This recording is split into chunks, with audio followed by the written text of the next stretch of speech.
ഈ അമ്മയിലെ തർക്കം അവസാനിക്കുന്നില്ല കേട്ടോ. അത് കോടതി കയറി ഒരു കോടതിയിൽ നിന്ന് മറ്റൊരു കോടതിയിലേക്ക് എന്ന മട്ടിലേക്കാണ് യാത്ര. Reporter breaking. നടി ലക്ഷ്മിപ്രിയയ്ക്കെതിരായ പരാതിയിലെ എറണാകുളം മജിസ്ട്രേറ്റ് കോടതി ഉത്തരവിനെതിരെ അൻസിബ ഹൈക്കോടതിയിലേക്ക്. മജിസ്ട്രേറ്റിന്റെ ഉത്തരവ് നീതി നിഷേധവും നിയമവിരുദ്ധവുമെന്ന് അൻസിബ. കോടതി വിധിക്കും സർക്കാരിന്റെ നിലപാടിനുമെതിരെ അൻസിബ ഇന്ന് ഹൈക്കോടതിയിൽ അപ്പീൽ നൽകും. മാനനഷ്ട കേസിൽ നടപടികൾ സ്വീകരിക്കാനല്ല, സ്ത്രീത്വത്തെ അവഹേളിച്ചതിനാണ് പരാതി നൽകിയത് എന്നാണ് അൻസിബയുടെ നിലപാട്. നിതിൻ സേവ്യറുണ്ട് കൂടുതൽ വിവരങ്ങളുമായി. Nithin Xavier, very good morning. Nithin Xavier, അൻസിബയുടെ പോരാട്ടം തുടരുകയാണ്. ഇപ്പോൾ ഹൈക്കോടതിയിലേക്ക് പോകുന്നു അൻസിബ. പോലീസിൽ നിന്ന് നീതി കിട്ടിയില്ല, മജിസ്ട്രേറ്റ് കോടതിയിൽ നിന്ന് നീതി കിട്ടിയില്ല, സർക്കാരിന്റെ ഭാഗത്തു നിന്നും നീതി കിട്ടിയില്ല എന്നുള്ളതാണ്. പക്ഷേ പോരാട്ടം അവസാനിപ്പിക്കുന്നില്ല അൻസിബ എന്നാണോ മനസ്സിലാക്കുന്നത്?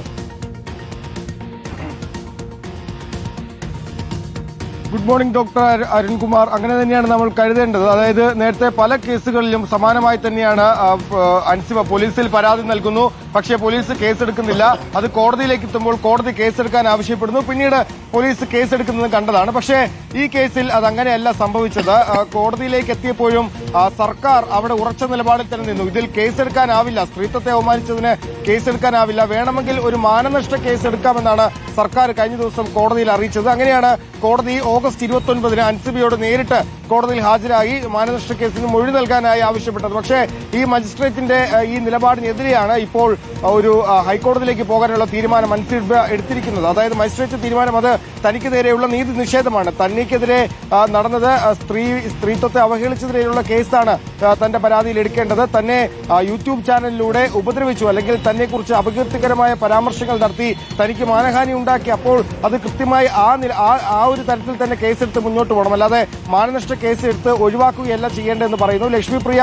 ഒപ്പം ക്യാൻ സ്റ്റുഡിയോസ് എന്ന ഒരു യൂട്യൂബ് ചാനൽ, ഈ ചാനലിന്റെ ഉടമസ്ഥനും അതിന്റെ അവതാരകനുമെതിരെയാണ് നിലവിൽ പരാതി കൊടുത്തിരിക്കുന്നത്. തുടക്കത്തിൽ പാലാരിവട്ടം പോലീസിൽ നൽകിയ പരാതിയിൽ ശ്വേതാ മേനോനും ഇതിൽ ഗൂഢാലോചനയുണ്ട് എന്ന് അൻസിബ പറഞ്ഞിരുന്നു. പക്ഷേ പിന്നീട് കോടതിയിലേക്ക് എത്തിയപ്പോൾ ശ്വേതാ മേനോന്റെ പേര് അവർ അതിൽ നിന്നും ഒഴിവാക്കിയിട്ടുണ്ട്. ഏതായാലും നിലവിൽ ഹൈക്കോടതിയിൽ ഇന്ന് അപ്പീൽ നൽകുമെന്നാണ് നമുക്ക് മനസ്സിലാകുന്നത്. കഴിഞ്ഞ ദിവസമാണ് ഇതിൽ എറണാകുളം മജിസ്ട്രേറ്റ് കോടതി ഇതിൽ ഒരു ഉത്തരവ് പുറത്തിറക്കിയത്. അൻസിബ നേരിട്ട് ഹാജരായി മൊഴി നൽകണമെന്ന്. ഏതായാലും അതിനെതിരെ ഹൈക്കോടതിയെ സമീപിക്കുകയാണ്. സമാനമായി തന്നെ അൻസിബ നേരത്തെ നൽകിയ പരാതികളിലും ഒക്കെ തന്നെ പോലീസ് നടപടികൾ പുരോഗമിക്കുകയാണ്. അൻസിബയുടെ പരാതികളിൽ തുടക്കത്തിൽ കേസെടുക്കുന്നില്ല. അതിനുശേഷം കോടതിയുടെ നിർദ്ദേശത്തെ തുടർന്ന് പോലീസ് കേസെടുക്കാൻ നിർബന്ധിതരാകുകയും ചെയ്തിരുന്നു. ഒപ്പം തന്നെ മറ്റൊരു കേസ് കൂടി കഴിഞ്ഞ ദിവസം കോടതിയിൽ നൽകിയിട്ടുള്ളത് അത് എറണാകുളം സിറ്റി പോലീസ് കമ്മീഷണർക്കും പാലാരിവട്ടം SHOയ്ക്കും എതിരെയാണ്. അതിലേക്കും കോടതി നടപടികളിലേക്ക് കടക്കുമെന്നാണ് നമ്മൾ മനസ്സിലാക്കുന്നത്. Doctor Arunkumar. Okay, thank you. നിതിനാണ് വിവരങ്ങൾ നൽകിയത്.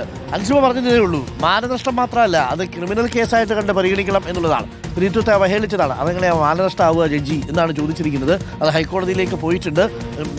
മജിസ്ട്രേറ്റ് പറഞ്ഞത് അങ്ങനെയല്ല, മാനനഷ്ടത്തിനല്ലേ വന്ന് മൊഴി കൊടുക്കൂ, എന്നിട്ട് മാനനഷ്ട കേസ് ഫയൽ ചെയ്ത് അങ്ങനെ നീങ്ങാം എന്ന് പറഞ്ഞു. അപ്പോൾ നമ്മുടെ അൻസിബ പറഞ്ഞു അത് മാനനഷ്ട കേസല്ല, അത് ക്രിമിനൽ ഒഫൻസ് ആയിട്ട് തന്നെ കണക്കാക്കണം. അങ്ങനെയാണ് ഇപ്പോൾ ഹൈക്കോടതിയിലേക്ക് പോകാൻ തീരുമാനിച്ചിരിക്കുന്നത്. എന്തായാലും അൻസിബയുടെ പോരാട്ടം അത് സമ്മതിച്ചു കൊടുക്കണം അല്ലേ?